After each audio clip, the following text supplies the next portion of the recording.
Director of this hospital. ये जो है गायनेकोलॉजिस्ट है, ऑब्स्टेट्रिशियन है और हॉस्पिटल की संचालिका है।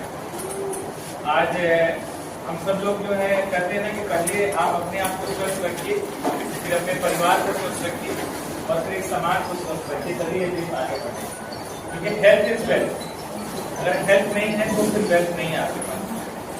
और हमने ये देखा कि हमारे कॉलोनी में अभी पिछले 2 महीने में लोग आए तो एकदम देख करके कोई कहेगा नहीं कि एकदम हट्टे कट्टे बीमार नहीं लगते थे और दोनों के दोनों जो है घर पे ही कार्डियक अरेस्ट हुए, हार्ट अटैक आ गया और हमारे हॉस्पिटल तक भी नहीं पहुंच पाए, जो कि इतना नजदीक हॉस्पिटल है।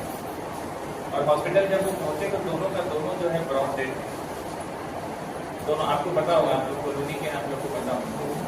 तो उसी संबंध में हमारे तेज महाजन जी से भी बात हुई और जो भी समाज के लिए और सोसाइटी के लिए कुछ कर रहे हैं, अमित जी से बात हुई।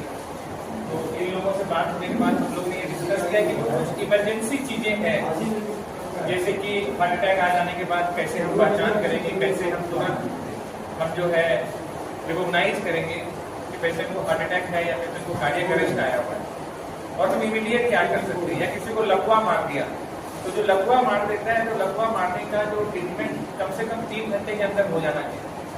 3 घंटे के अंदर लकवा मारने का 2 कारण होता है, या तो ब्रेन के अंदर जो है नस जो है वो फट गई है या नस जो है वो ब्लॉक हो गई।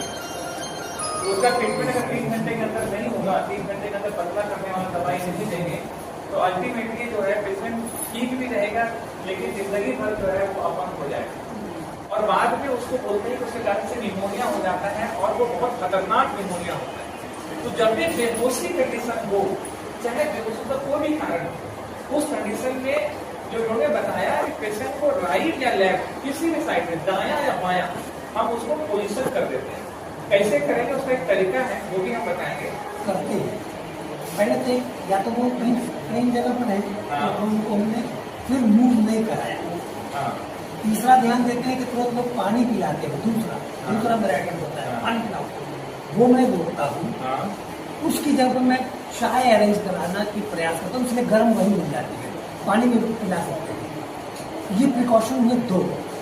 तीसरा उसके लिए है कि सिर्फ बॉडी ट्रीट करने का नहीं, क्योंकि बॉडी में क्या है कि हमको नहीं पता, सिर केवल घुमा देते हैं कि उसके रेस्पिरेटरी प्रॉपर हो जाए, जितना हमको लगता है, बॉडी नहीं घुमाना। तीसरा कार्य जो उसको करते हैं कि कोई अगर नहीं है तो उसको पैर बेंड कर देते हैं, उसको छोड़ देते हैं। हम जो यहाँ आए हैं आपको CPR प्रैक्टिकल देखने के लिए, वो हम जानते हैं किए नहीं है कि हमको कितना बस उसी में जा रहे हैं। नहीं, थोड़ा बहुत आपको हम करेक्शन करेंगे इसमें। हाँ, इसलिए हम अपनी बात इसलिए समाप्त करना चाह रहे हैं, फिर आपको प्रॉपर रूप में आपको सुने, हम अपना बताने नहीं। ठीक है, आपने बोला टूट जाएगा, थोड़ा धीरे धीरे करें। हड्डी टूट जाएगा तो हड्डी बन जाएगा जब वो जिंदा रहेगा तब। अगर जिंदा ही नहीं रहेगा तो हड्डी बना के क्या करेंगे। इसीलिए इसके विषय बहुत अच्छा बात बोला इन्होंने कि लोग सोचते हैं जैसे अपने रिलेटिव हैं, अपने लोग हैं, तो सोचते हैं कष्ट से करेंगे तो हड्डी टूट जाएगा, और हड्डी टूट जाएगा तो फिर दिक्कत हो जाएगा। जब बचेगा तो हड्डी भी बन जाएगा। बचाना बहुत इंपॉर्टेंट है, उसके लिए जितना ताकत लगाना चाहिए उतना ताकत लगाना है, ये सबसे इम्पोर्टेंट है। बहुत अच्छा। और कुछ बोलना चाह रहे थे आप? क्या है और आपको आइडिया है कैसे करना चाहिए? थोड़ा सा कुछ चीजें जो आपने बताया वो CPR और दूसरी चीज के साथ फर्क है। जो आपने बताया कि बेहोश हो जाएगा तो पैर उठा देना चाहिए, वो उस कंडीशन में है जहाँ पेशेंट का BP लो होने लगता है। हाँ, लेकिन CPR एक अलग चीज है, वो मैं आपको बताऊंगा। अब सबसे पहले हमें ये चेक करना है कि वो सच में बेहोश है। हो सकता है आपके सामने हो सकता है कि आप सुबह टहलने के लिए गए हैं 5 बजे सवेरे जॉगिंग के लिए, मॉर्निंग वॉक के लिए, और आप देखें कि कोई आदमी जो है वो लेटा पड़ा हुआ है और एकदम मूर्छित अवस्था में लेटा हुआ। आपको तो पता नहीं है कि वो कब से लेटा है। करते हैं या जो भी पेशेंट है वो रिस्पॉन्स करते हैं, वो आंख वाँख खोलते हैं, इसका मतलब है कि वो जो है रिस्पॉन्सिव है। उसका फेस को देखते हुए कई बार क्या होता है, तो पेशेंट को सुबह नाक वाक न उठाए लेकिन उसका चेहरा में दिखे उसको दर्द हो रहा है। जब आप उसको देखते हुए करेंगे तो चेहरे में दर्द दिखेगा तो आपको समझ में आ जाएगा हाँ पेशेंट कमजोर है, इसकी वजह से वो हाथ नहीं उठा पा रहा है, बोल बेहोश था। तो सीपीआर देने के 2 प्रोसेस है। नहीं, अभी क्या करेंगे सीपीआर के बाद? अच्छा, अभी जो करेंगे, अब ये मान लीजिए आप कॉलोनी में घूम रहे थे, रोज आपके साथ चल और आपके सामने बेहोश हो गया और आपने चेक भी कर लिया, दोनों साइड देख करके उससे नाम पूछ करके प्लेन सर्फेस पे लिटा भी दिया और आप देखे कि 2 बार ऐसे करने के बावजूद भी वो कोई तरह का हिल-डुल नहीं है, कोई तरह का फेस में चेहरे में कोई आंख ब्लिंक नहीं। तो बेसिकली कॉमन जो आदमी होता है वो तुरंत कहता है कि भैया एम्बुलेंस को बुलाओ और ये बहुत बढ़िया, बहुत जब आप बोलेंगे तो सीखेंगे। तो ये बहुत एक कॉमन सेंस है, जब आपको नहीं आ रहा है तो मैं डॉक्टर वनीता, मैं रिलाइफ केयर हॉस्पिटल में एज ए डायरेक्टर कार्यरत हूँ। हमारा हॉस्पिटल अशोकपुरम कॉलोनी में डाफनी में स्थित है। हम प्रत्येक रविवार को एक अभियान चला रहे हैं जिससे एक जागरूकता अभियान कहलाएंगे।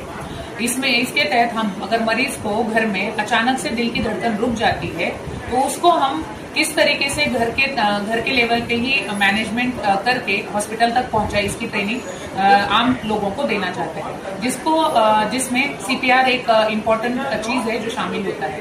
इसमें मरीज को अगर घर पे हम नॉर्मल घर के ही लोग अगर सीपीआर करते हैं तब तक उनके पास इमरजेंसी हेल्प पहुंच पाए, तब तक वो मरीज को उस सीपीआर के कारण जिंदा रख सकते हैं। मैडम, ये सीपीआर क्या है?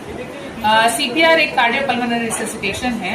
इसके तहत हार्ट को पंप किया जाता है, जो हार्ट बंद हो चुका है उसको हम आर्टिफिशियल तरीके से बाहर से पुश करके हम हार्ट की गतिविधि को मेंटेन करने की कोशिश करते हैं, जिसके तहत हार्ट से ब्लड आगे की तरफ पंप हो और वो ब्रेन को ऑक्सीजन सप्लाई कर पाए, बाकी ऑर्गन को ऑक्सीजन सप्लाई कर पाए। क्योंकि एक बार हार्ट बंद होने के बाद सारे बॉडी का ऑक्सीजन सप्लाई और न्यूट्रिएंट सप्लाई बंद हो जाता है। अगर ऑक्सीजन सप्लाई 8 मिनट के अंदर रिस्टोर नहीं होता है तो उसमें उस 8 मिनट के अंदर मरीज की जान जा सकती है। तो ये 8 मिनट बहुत इंपॉर्टेंट होते हैं। उस टाइम आप किसी डॉक्टर की तुरंत सहायता नहीं पा सकते हैं। इसलिए अगर आम नागरिक जो घर में मौजूद है, जो आपका रिलेटिव है, अगर वो सीपीआर कर देता है तो मरीज की बचने की उम्मीद बहुत ज्यादा बढ़ जाती है। इसी को सीपीआर कहा जाता है। इसी की ट्रेनिंग हम प्रत्येक रविवार को अपने हॉस्पिटल में सुबह 8 से 10 बजे हर प्रत्येक रविवार देना चाहते हैं। इस ट्रेनिंग के दौरान हम बाकी इमरजेंसी जैसे कि मरीज को अगर किसी को घर में सांप काट लेता है, कोई पानी में डूब जाता है, कोई अचानक बेहोश हो जाता है जो बीपी के कारण कम होने के कारण हो सकता है, शुगर लो होने के कारण हो सकता है, छोटी छोटी चीजें हैं जो इमरजेंसी ऐसी होती है कि जिसको अगर घर के लेवल पे ही अगर थोड़ा मैनेजमेंट हो पाए तो मरीज की बचने की उम्मीद बहुत बढ़ जाती है। इन सारी ट्रेनिंग का हम अपने हॉस्पिटल में शुभारंभ आज से कर रहे हैं 25 मई 2025 से, और ये हम प्रत्येक रविवार आगे करने की कोशिश करेंगे। और इसके तहत हम आम आदमियों में अगर जागरूकता फैला पाए तो ये हमारे लिए बहुत अच्छी बात होगी कि नॉर्मल एक आदमी अपने घर के आदमी का खुद ही बचाव करके हॉस्पिटल तक पहुंचा पाएगा, है ना। इसके लिए हम अपने जो आज सहभागी लोग हुए उनका धन्यवाद देते हैं कि वो बहुत सारी मात्रा में यहाँ पे उपस्थित रहे और उन्होंने इस आयोजन में सम्मिलित होके ये ट्रेनिंग का सीखने के प्रयास किया।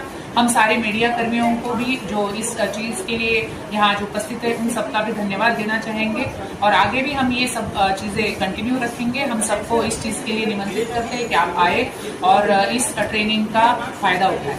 धन्यवाद। और किस हाथ से इसका सपोर्ट है? हाँ, इसको बोलते हैं रिकवरी पोजिशन।